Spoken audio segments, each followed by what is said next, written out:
Cathara pressed her thin fingers against the cold metal wall of the escape pod. The small space felt like a coffin, floating in the endless black of space. Her breathing made small clouds in the freezing air. Each breath hurt her lungs. More than the last one, the pod's emergency lights blinked red every few seconds. Each blink reminded her that she was dying slowly. The life support system made weak beeping sounds. It was failing just like everything else in her life. She closed her large purple eyes and tried not to think about what happened 3 hours ago, but the memories came back anyway. They always did. Research ship Silent Discovery had been her home for 2 years. She worked as the main engineer with a crew of 12 beings from different species. There was Captain Zorak, a tall blue altern. There was Dr. Min from the crystal people called the Shardai. Her body looked like living glass that sang when she moved. There were the twin brothers, Gek and Rek from the furry Plorian race. They always finished each other's sentences and smelled like sweet flowers. Cathara thought they were her family. She thought they cared about her. She was wrong. The attack came without warning. Pirates from the Crimson Fleet dropped out of hyperspace. Like angry hornets, their ships were black and covered with spikes. They wanted the research data from the ancient ruins on Kepler 442b. The ruins were older than any known civilization. The data could be worth millions of credits. Captain Zorak ordered everyone to the escape pods. "We evacuate in 60 seconds, he said. His voice stayed calm even when the ship shook from enemy fire. Keith ran to her engineering station first. She needed to grab the backup data crystals. The information about the ruins was too important to lose. Her people, the Velnar, were known for being smart. They could solve problems that other species could not, but they were also weak and small. Their bones broke easily. Their skin was thin like paper. As she reached for the data crystals, an explosion threw her across the room. Her left arm snapped like a dry stick. Pain shot through her body like lightning. She screamed but kept moving. The data was more important than her pain. She made it to escape pod 7 just as the pirates started boarding the ship. Gek and Rek were already there. They helped her into the pod's medical chair. The automatic system started working on her broken arm. "Where is everyone else?" she asked. "Safe," Rek said, but his flower smell turned sour with fear. "We launch in 30 seconds, Gek added. His hands moved over the control panel. That was when Captain Zorak's voice came over the comm system. "Pod 7, this is the Captain. We have a problem." Keith felt cold fear in her stomach. "What kind of problem?" "Your pod is too heavy. Pirates are chasing us. We need to move faster to escape. Your medical systems and the extra data storage are slowing us down." She looked at the twins. They would not meet her eyes. "What are you saying?" she whispered. "We need to jettison your pod," the captain said. His calm voice made the words sound normal, like he was ordering tea instead of murdering her. "You will drift in space. Maybe someone will find you, maybe not. But the rest of us will live." "No," she said. "No, you cannot do this. We are family. We are crew." Dr. Emlin's crystal voice joined the conversation. "The math is simple, Cathara. 1 life versus 11 lives. Your species understands logic. You know this is the right choice." "I have the data crystals," Cathara said quickly. "The ruins data. It is worth millions. You need me." "We made copies," Gex said quietly before the attack. Pod shook as the automatic systems prepared to release it from the ship. Red warning lights filled the small space. Please, Cather begged, do not leave me here. I will die, probably. Captain Zorek agreed, but probably is better than certainly. If we stay together, the pirates will catch us all. Then we all die for sure. The clamps holding her pod to the ship opened with a loud bang. Keith felt the terrible sensation of falling as her pod separated from the silent Discovery. Through the small window she watched her home for 2 years get smaller and smaller. The ship's engines glowed bright blue as it jumped to hyperspace. The pirates chased it. They did not even notice her small pod floating alone in the dark. She was abandoned. For the first hour she cried. Her tears floated in the low gravity like tiny pearls. She had never felt so alone. The universe was huge and cold and empty. She was just a small speck of life in an ocean of nothing. The Velnari were taught from childhood that the universe did not care about individuals. Survival meant making smart choices. Sometimes smart choices were cruel choices. Other species respected her people because they could make those hard decisions without emotion getting in the way. But sitting in the dying pod, Keith wondered if being logical was really being smart. Her crew mates had made the logical choice. They saved 11 lives by sacrificing 1 life. The math was simple. Any Velari would understand. So why did it feel so wrong? After the second hour she stopped crying. She started working. The pod systems were failing, but she was still an engineer. She rerouted power from the artificial gravity to the life support. She turned off all the lights except the emergency ones. She lowered the temperature to save energy. These changes might give her 6 more hours of air, maybe 8. If she was careful with her breathing, it would not be enough. Her people had a saying, the universe is mathematics and mathematics is cold. They meant that emotions were useless against the hard facts of physics and chemistry and biology. You could not argue with math. You could not charm it or trick it or beg it to change. The math of her situation was simple. She had 8 hours of air in a part of space where no ships traveled. Her emergency beacon was working, but it only reached a few light hours. The nearest inhabited system was 6 light years away. She was going to die, but as the 3rd hour passed, Cather made a decision. She would not die like a logical Velari. She would not accept her fate quietly. She would fight until her last breath. She began recording a message. If someone found her pod years later, they would know what happened. They would know that her crew had abandoned her. They would know that the galaxy's most logical species had chosen cruelty over kindness. My name is Cather of the Engineering Guild. She said to the recorder, I am dying because my friends decided I was not worth saving. The universe is mathematics, but maybe the math is wrong. Maybe caring about each other is more important than survival. Her voice grew weaker as the hours passed. The cold was making her sleepy. Her broken arm throbbed with each heartbeat, but she kept talking. She talked about the ruins they had studied. She talked about her childhood on Prime.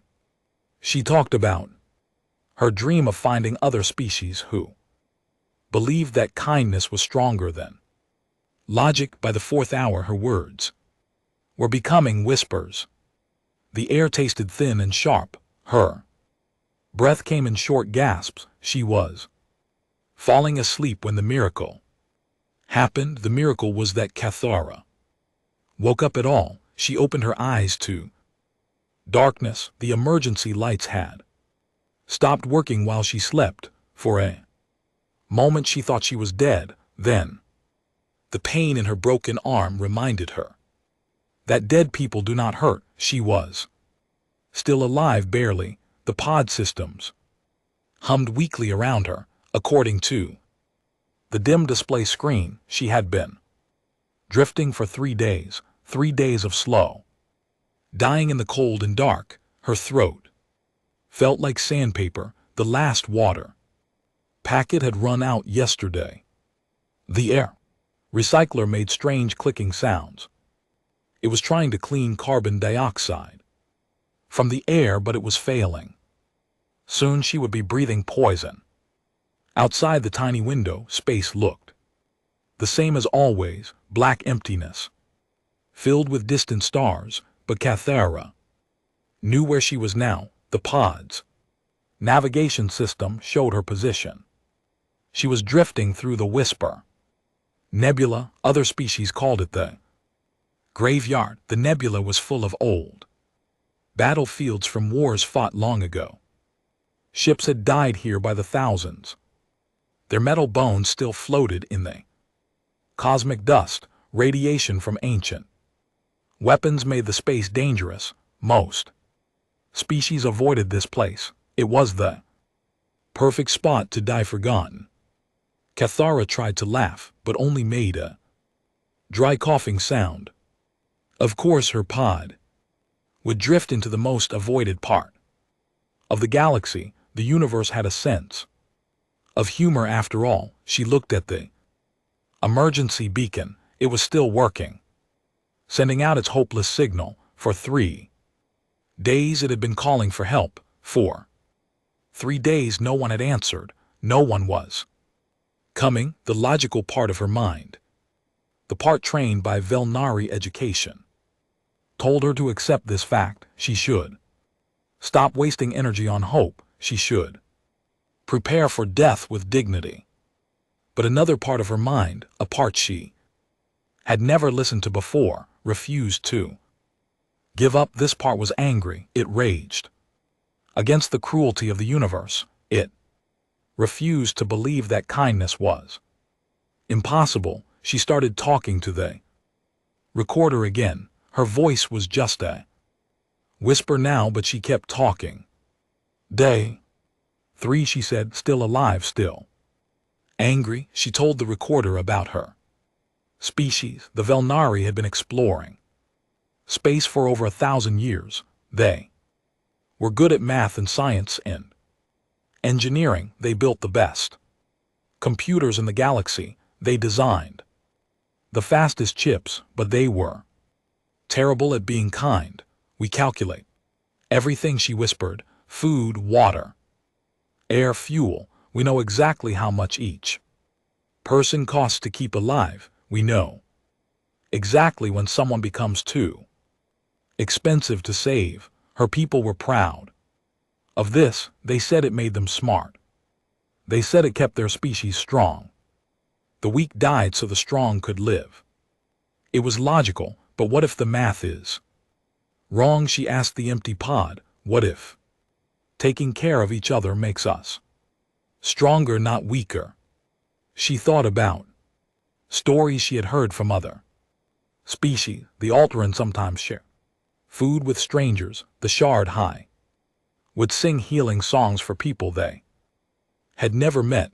Even the violent Krexar had legends about warriors who died protecting others, but these were just stories.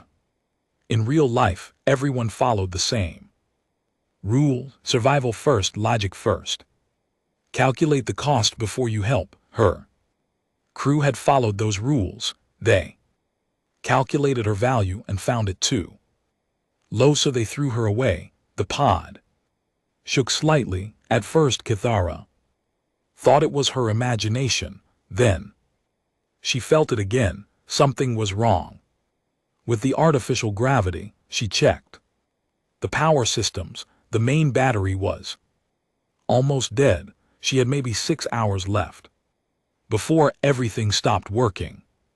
6 hours before the cold and darkness claimed her forever. She should be scared. Any logical person would be terrified, but instead she felt strangely peaceful. Maybe this is better, she told the recorder. Maybe dying alone is honest. The universe is cold and empty. Why should I pretend it cares about me? But even as she said the words, she did not believe them. Deep inside, in a place that had nothing to do with logic or math, she still hoped. She hoped that somewhere in the galaxy there were people who would risk their own lives to save a stranger. She hoped that kindness was real. The air was getting thick and stale. Each breath was harder than the last. Her broken arm had stopped hurting. That was probably a bad sign. Her whole body felt numb and distant.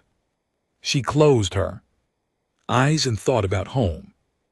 Velnira Prime was a world of silver cities and crystal towers. The air always smelled like the purple flowers that grew in the floating gardens. Her family lived in a tall spire that touched the clouds, but even on her beautiful home world, the math was always cold. Children learned early that resources were limited. They learned to share only when sharing benefited them. They learned that love was just a chemical reaction that sometimes got in the way of good decisions. Kether had believed all of this until now. Now, floating in the dark between stars, she realized that the chemical reaction called love might be the most important thing in the universe, not because it was logical, because it was not logical. Love made people do stupid things. It made them risk their lives for strangers. It made them give food to the hungry even when they were hungry too. It made them choose kindness over survival. Maybe stupid was better than smart. The pod's lights flickered and went out completely. Now she was truly in the dark. The only sound was her own breathing and the dying whispers of the life support system. She could not see the stars anymore. She could not see anything, but she could still feel her heart beating. She could still think. She was still alive. If anyone finds this recording, she whispered to the darkness, remember that I chose hope over logic. Remember that I believed in kindness even when kindness seemed impossible. Her words drifted away into the silence. The pod continued its lonely journey through the graveyard of ships. Around her, the ghosts of ancient battles watched and waited. Kathara closed her eyes and tried to imagine a universe where strangers helped strangers, where species worked together instead of calculating against each other, where love was stronger than math. It was a beautiful dream. She decided to hold on to it. As the darkness closed in, time moved strangely. In the dead pod, minutes felt like hours, hours felt like seconds. She drifted in and out of consciousness. Sometimes she dreamed about her crew. In the dreams, they came back for her. They said they were sorry. They said they made a mistake, but then she would wake up to the cold reality. She was alone. She had always been alone. The universe was mathematics, and mathematics did not care about dreams. The air grew thinner. Her breathing became shallow and quick. Her heart worked harder to pump blood through her cold body. This was how it would end, not with violence or drama. Just the slow failure of systems, just the gradual stopping of life. She was almost asleep when she heard the sound. At first she thought it was her imagination, a side effect of oxygen starvation, but the sound came again, a beeping noise, not from her pod systems, from outside. Someone was trying to contact her. Cathara's eyes snapped open in the darkness. Her heart began to race. Beeping came a third time, then a fourth. It was impossible. No one traveled through the Whisper Nebula. No one would risk their ship to save a dying stranger. The math did not work. But the beeping continued, steady and strong. Someone was out there. Someone had found her, against all logic, against all the cold mathematics of the universe. Someone was coming to help. The voice that came through the dying communication system was unlike anything Cathara had ever heard. Unknown vessel. This is Captain Sarah Chen of the Terran. Ship Defiant Horizon, we have detected your emergency beacon. Please respond if you are able. Keith stared at the communication panel in shock. The voice was speaking Galactic Standard, but with an accent she did not recognize. The words were warm and full of concern. Most species spoke in flat, emotionless tones when conducting business. This voice sounded like it actually cared. Terran. The word took a moment to register in her oxygen-starved brain. Humans, the newest species in the galaxy. She had heard stories about them but had never met one. Most established species considered humans to be strange and unpredictable. They had only achieved faster than light travel. 50 years ago, their technology was crude compared to species that had been traveling space for thousands of years. But they were expanding quickly, taking risks that more logical species avoided. Katha tried to respond, but her throat was too dry. She pressed the communication button and made a weak, croaking sound. We heard you, the human voice said immediately. Hold on, we are moving to dock with your pod. Everything is going to be okay. Everything is going to be okay. The word seemed impossible.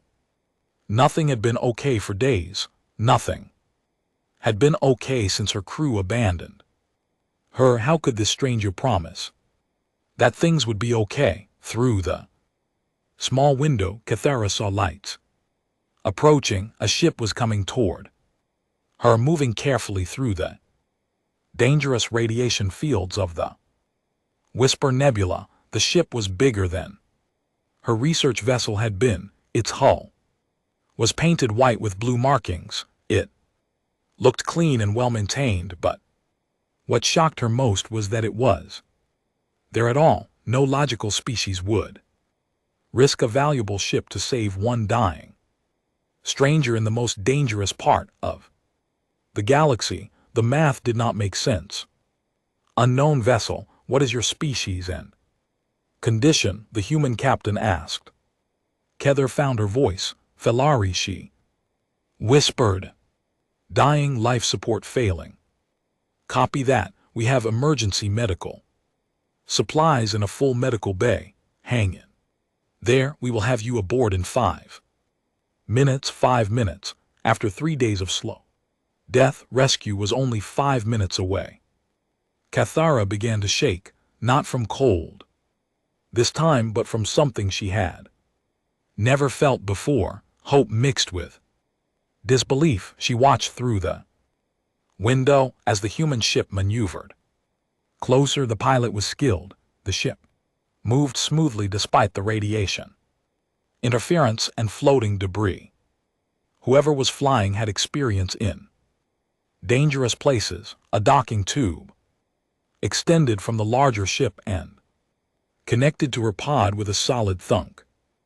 Emergency lights came on automatically. Cathara heard the hiss of air flowing into her pod.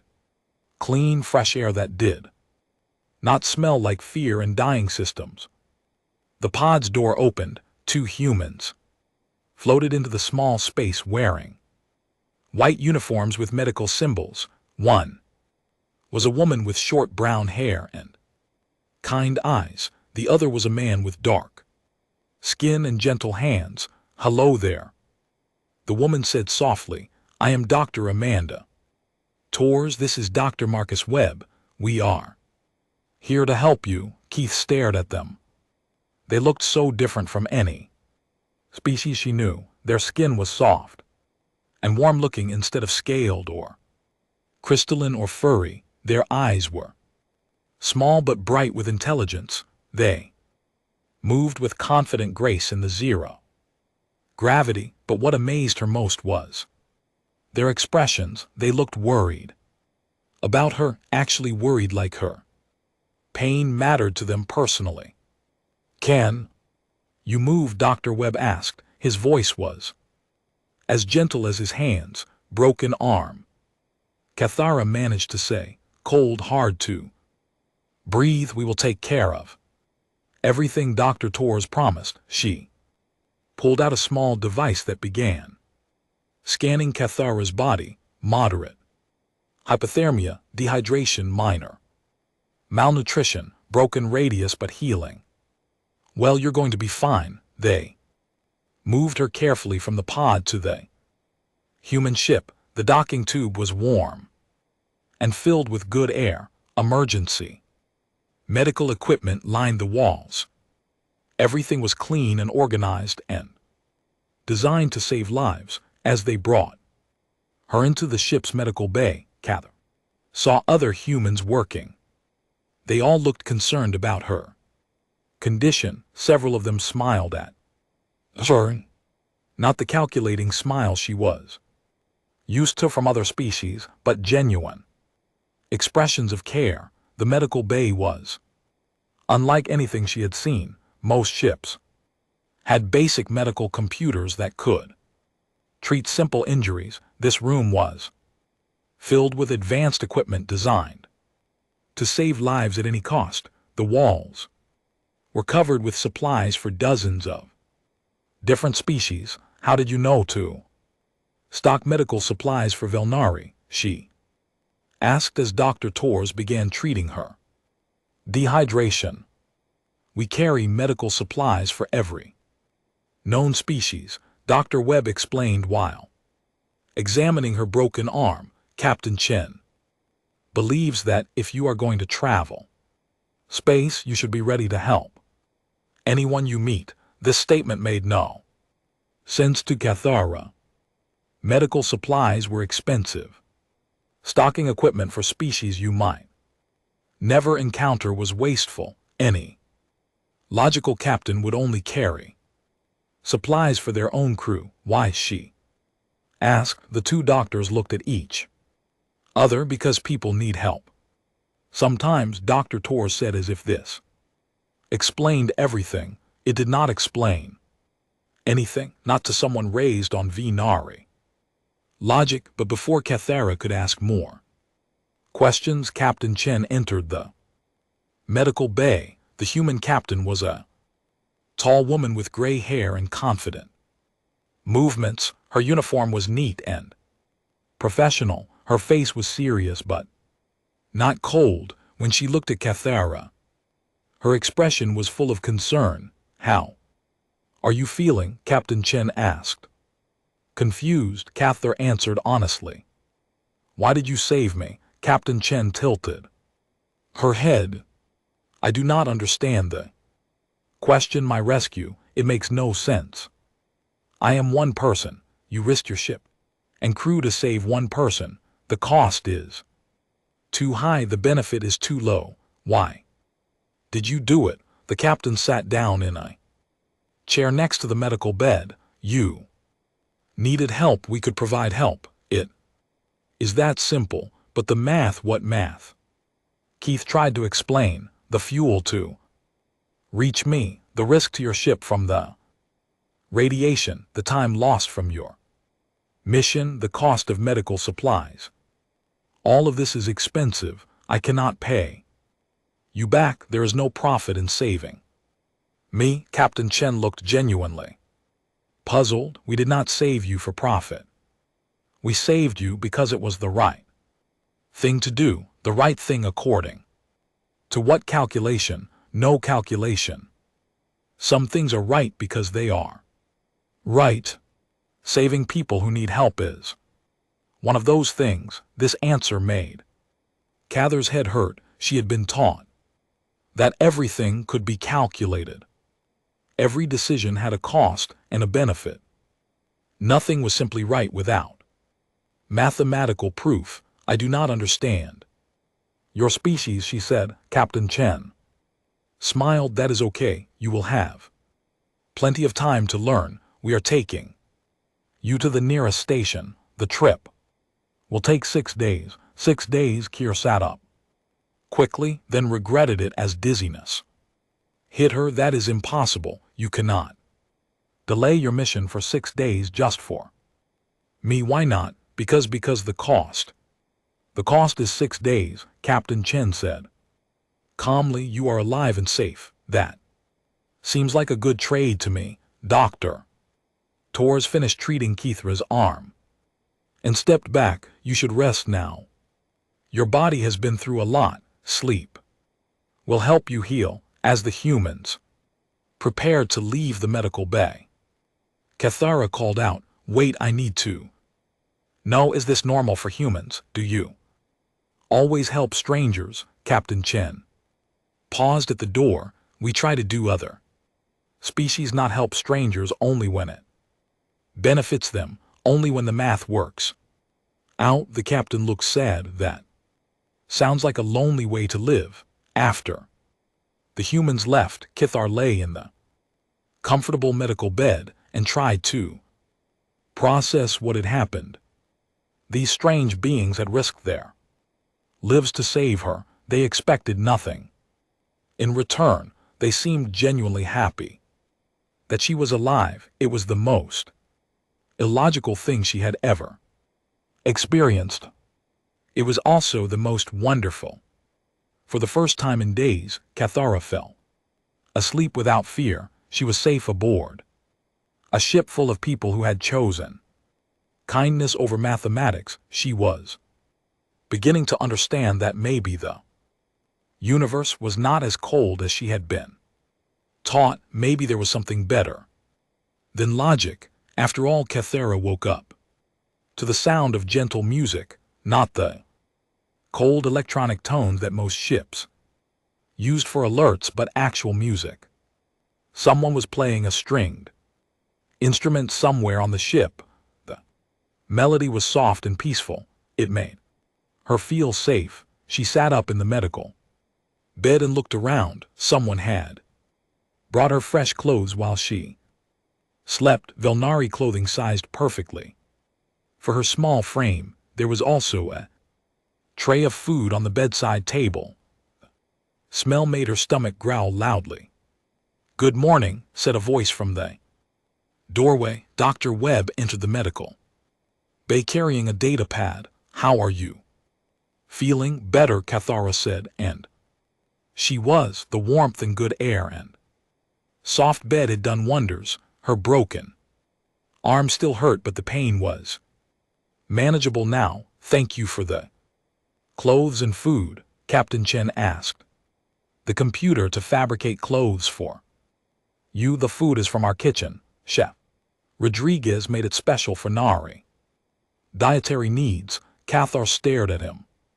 Your captain ordered custom clothes for me. Of course, you could not wear your old clothes. They were damaged and dirty, but the energy cost to fabricate new clothes. Dr. Webb looked confused. It costs very little energy. Why would that matter? This was exactly the kind of thinking that baffled Cathara. Anari ships fabricating clothes for a stranger would require approval from the Resource Allocation Committee. Someone would have to calculate the energy cost against the ship's reserves. Forms would need to be filled out and signed. Does Captain Chen not track resource usage? She asked. She tracks it, yes, but providing clothes and food for a rescued person is standard practice. It does not require special approval. Cathara ate the food while Dr. Webb checked her medical readings. The meal was simple, but delicious, grains and vegetables, prepared in a style that reminded her of home. Someone had researched Velnari cuisine to make this. Dr. Webb, she said. Carefully, may I ask you a personal question? Of course. Why do you help people? I mean, what do you get from it? The human doctor sat down across from her. I get the satisfaction of knowing that someone is no longer suffering. I get to use my skills for something meaningful. I get to sleep well at night, knowing I did the right thing. But those are just feelings. They do not have measurable value. Who says feelings do not have value? Dr. Webb asked. Happiness, satisfaction, peace of mind. These things make life worth living. You cannot put a price on them, but that does not mean they are worthless. This idea was revolutionary to Cathara. Her people measured everything in credits and resources and energy expenditure. They had formulas for calculating the value of happiness, but only as it related to productivity and efficiency. What if helping people made you poorer? She asked. What if it put you in danger? Would you still do it? Dr. Webb thought about this for a moment. Yes, I think I would, within reason, of course. I have a family to think about, but if I could save someone's life without destroying my own, I would do it, even if that person was a stranger, especially if they were a stranger. Family helps family because they have to. Helping strangers is a choice. It says something about who you are as a person. After Dr. Webb left, Cathara walked slowly through the ship. Her legs were still weak, but she wanted to see more of the strain vessel. She wanted to understand these impossible humans. The ship was larger than it had looked from outside. The corridors were wide and well lit. Walls were painted in warm colors. Artwork hung in frames showing pictures of Earth landscapes and human faces.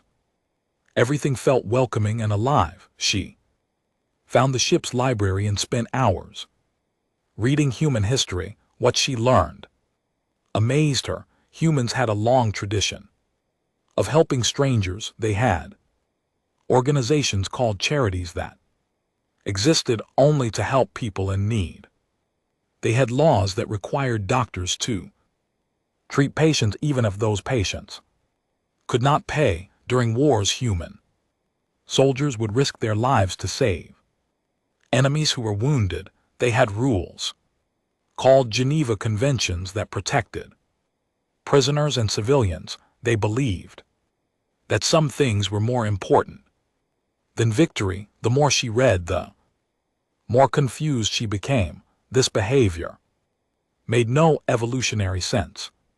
Species that wasted resources on strangers should have died out long ago, but humans had not only survived, they had thrived.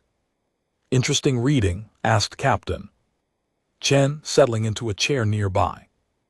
Confusing reading, Cathara replied. Your species should not exist. By all logical principles, you should have destroyed yourselves with inefficiency. Captain Chen laughed. Maybe we are more efficient than you think. Maybe helping each other makes us stronger, not weaker. How can that be true? Resources spent on others are resources not spent on yourself, are they? When humans help each other, we create networks of cooperation. Someone who has helped today might be the one who helps tomorrow. We build trust and loyalty. We create communities that can survive things that would destroy individuals. Cathara had never thought about it this way. So helping others is actually an investment in your own future. Sometimes, but not always. Sometimes we help people knowing we will never see them again. Sometimes we help people who cannot help us back. We do it because it makes the universe a better place. That is not logical. No, Captain Chen agreed. It is not logical, it is something better than logical. It is right. Over the next few days, Cathara experienced human kindness in dozens of small ways. Chef Rodriguez taught her to cook human food, Engineer Kim showed her the ship's systems and asked for her opinions on improvements. Pilot Santos played music for her and told her stories about his childhood on Earth. None of these humans expected anything in return. They seemed genuinely happy to have her aboard. They treated her like family, even though she was a stranger from a different species. On the fourth day, Keith made a discovery that shocked her to her core. She was reviewing the ship's logs when she found the record of her rescue. The Defiant Horizon had been carrying medicine to a human colony that was suffering from a plague. The medicine was urgently needed. People were dying while waiting for it, but when they detected her emergency beacon, Captain Chen had immediately ordered the ship to change course. They had lost 3 days traveling to reach her, 3 days during which people on the colony continued to suffer and die. The humans had chosen to save one dying stranger over helping their own species. Cathara found Captain Chen on the bridge and confronted her about this. You delayed medical supplies to save me, she said. People of your own species died because you chose to rescue me instead. Captain Chen looked up from her command chair. That is correct. How can you live with that decision? How can you choose a stranger over your own people? Those people were sick, but they were not dying immediately. You were dying immediately. We made the choice to save the life that was most in danger, but they were humans. I am just a Nari. Captain Chen's expression became stern. There is no just about it. You are a person. Your life has exactly the same value as any human life. Species does not matter when someone needs help. This statement hit Cathara like a physical blow. In her entire life, no one had ever said that her life was equal to the life of someone from a more powerful species. The Velnari were useful as engineers and scientists, but they were not considered equals by the galaxy's major powers. You really believe that? She whispered. I really believe that. So does my crew, so do most humans. That night, Cathara lay in her bed, thinking about everything she had learned. These humans had a completely different way of looking at the universe. They saw kindness as strength. Instead of weakness, they saw helping others as a moral duty instead of a business transaction. Most amazingly, they saw her as an equal, not as a useful tool or a burden to be calculated, but as a person whose life mattered. For a Nari raised on logic and efficiency, it was a revelation that changed everything. Maybe the universe was not cold mathematics after all. Maybe there was something warm and living at its heart. Maybe the humans were showing her what that something looked like. The next day they would reach Velnari space. She would have to decide whether to return to her people or to stay with these strange, wonderful humans who had saved her life and opened her mind to new possibilities. It was the most important decision she had ever faced, and for the first time in her life, she was going to make it with her heart instead of her head. The Velnari space station looked exactly as Cathara remembered. Clean metal surfaces reflected the light of the system's twin suns, perfect geometric shapes connected by straight corridors. Everything was efficient and logical and cold. standing in the docking bay of the Defiant, Horizon watching her home world grow. Larger on the screen, Cathara felt like she was seeing it for the first time. After 6 days with the humans, the station looked sterile and unwelcoming. Having second thoughts, Captain Chen asked, joining her at the window. Many thoughts, Cather replied, all of them. Confused, the human captain stood quietly beside her. Over the past week, Cathara had learned that humans were comfortable with silence. They did not feel the need to fill every moment with words or calculations. Sometimes they just existed together in peaceful quiet. It was another thing that made no logical sense but felt completely right. Captain, Cather said finally, I need to tell you something. My crew did not abandon me by accident. They chose to let me die. They calculated that my life was worth less than their escape. I know, Captain Chen said softly. You know how we intercepted their communications when we rescued you. We heard everything. Cathara turned to stare at her. You heard them abandon me and you still saved me. Of course we did. What they did to you was wrong. It does not matter that they are your species or that they had logical reasons. Abandoning someone to die is always wrong, but according to Velnari ethics, they made the correct choice. 1 life for 11 lives. The mathematics are clear. Captain Chen was quiet for a long moment. When she spoke, her voice was gentle but firm. Mathematics can tell you how to build a ship or navigate through space, but mathematics cannot tell you how to be a good person. Some things are too important for math. The communication system chimed. Captain Chen, this is Station Controller Zex. Hi, we have received your request to transfer the Velnari citizen. Docking Base 7 is ready. Acknowledged, Captain Chen replied. She turned to Cathara. Are you ready? Cathar looked around the human ship one more time. In the past 6 days, she had felt more at home here than she ever had on Velnari vessels.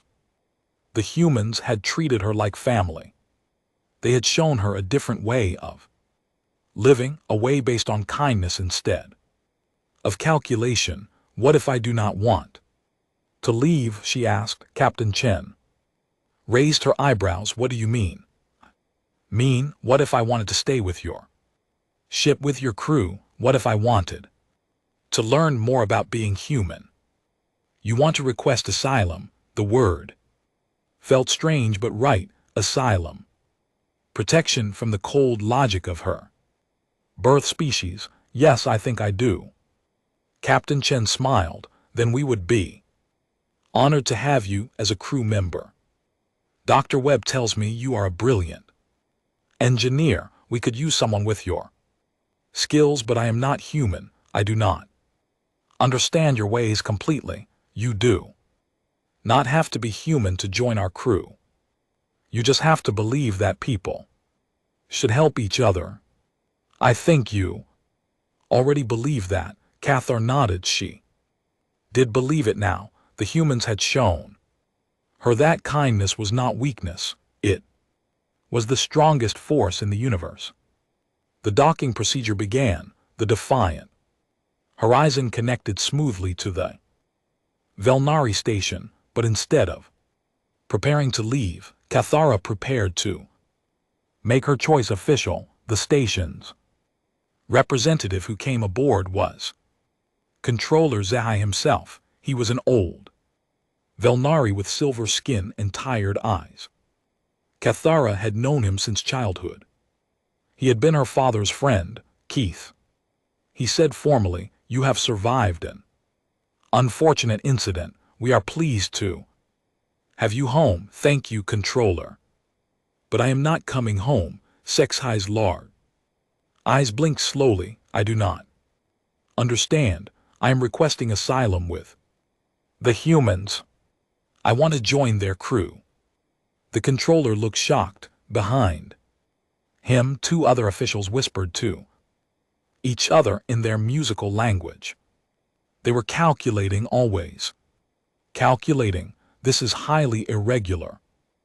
Zexai said, you are a citizen of the Velnari Republic. You have obligations to your people. My people abandoned me to die, Cathar replied. They decided my life had no value. Why should I feel obligated to them? Because it was the logical choice. Zexai's voice rose with frustration. Your research team faced an impossible situation. They chose to save the greatest number of lives, you of all. People should understand this. I do understand it and I reject it, Captain.